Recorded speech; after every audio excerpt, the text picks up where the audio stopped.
Hello guys, आपलं नेहा किचनमध्ये स्वागत आहे।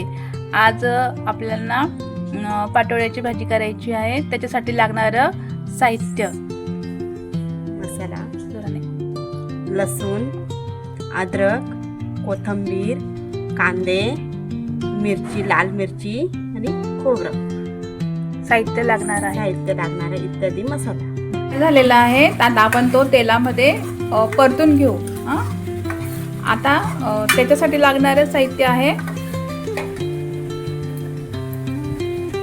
चिकन मसाला, एव्हरेस्ट मसाला, धनिया पावडर, लाल चटणी, जाड लसणाची चटणी।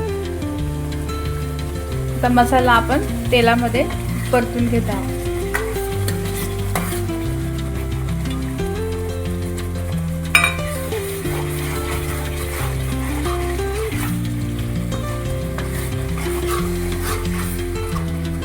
हा मसाला भाजला गेला आहे। याच्यामध्ये आपण पाणी ॲड करणार आहोत आणि 2 मिनिटं शिजू देणार आहोत।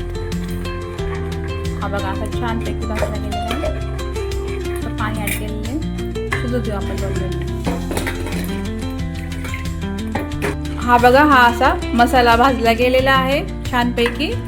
आता आपण याच्यामध्ये पाणी ॲड करणार आहोत। पाणी टाकले मी। आता एक उकळी आल्यानंतर आपण याच्यामध्ये पाटोळे टाकणार आहोत।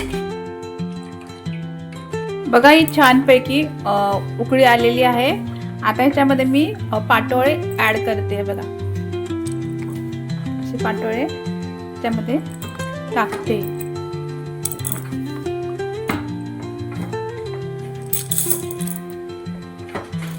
ॲड करते याच्यामध्ये।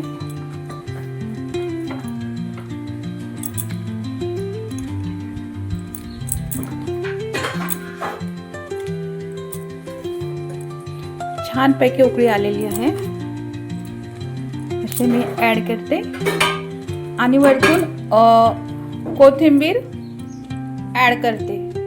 हे बघा, खूप छान वाटत आहे। उकळी पण मस्त आली आहे। बघा, कोथिंबीर ॲड केलेली आहे आणि हे बघा पाटोळे अजून टाकते मी।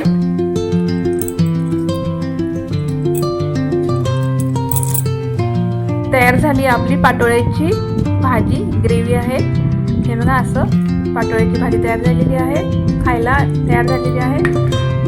पोळी आहे, लोणचं आहे, कांदा, लिंबू, पापड आणि भात, हे सगळं ताट रेडी झालेलं आहे पाटोळ्याच्या भाजीचं। आवडल्यास लाईक करा आणि शेअर करा।